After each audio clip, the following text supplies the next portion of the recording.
Hello, I'm Dr. Sugar, your internet doctor, here to continue our discussion on esophageal cancer.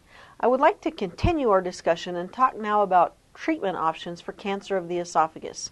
So if you're ready, let's get started with a dose of medical inspiration.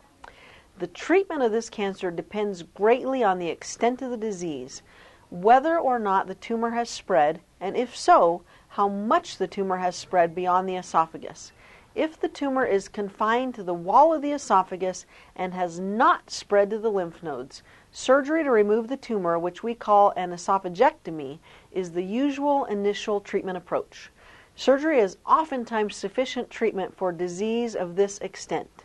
If pathology review of the surgical specimen reveals that the cancer has spread beyond the esophagus wall or has spread to the lymph nodes, or both, post-operative radiation plus chemotherapy may also be recommended.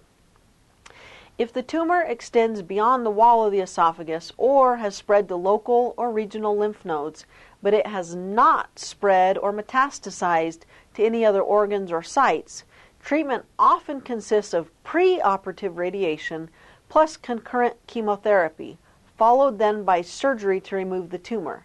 Again, that esophagectomy that I referred to earlier. Just this time it's done after chemo and radiation treatments. Then, after the surgery, generally additional cycles of post-operative chemotherapy are recommended. Radiation and chemotherapy may also be given without surgery. This is called primary chemoradiation, and it's usually used for patients who are not candidates for surgery for various reasons.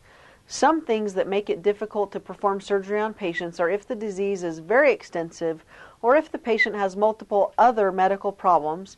And there's just some people who prefer not to have surgery. A typical course of treatment with radiation therapy takes about 6 weeks, and chemotherapy can take sometimes up to 6 months, but that will just depend on what your oncologist recommends. For patients with early stage cancer or those who are not candidates for surgery, alternatives to surgery are available. These include photodynamic therapy, and it's a treatment in which a drug is given to make cancerous and precancerous cells sensitive to light. A light is then inserted into the esophagus using an endoscope. Remember that same thin lighted tube with a tiny camera on the end that we talked about earlier? This camera sends an image to a TV monitor, and then very carefully using that endoscope light, it's used to burn selected tissues.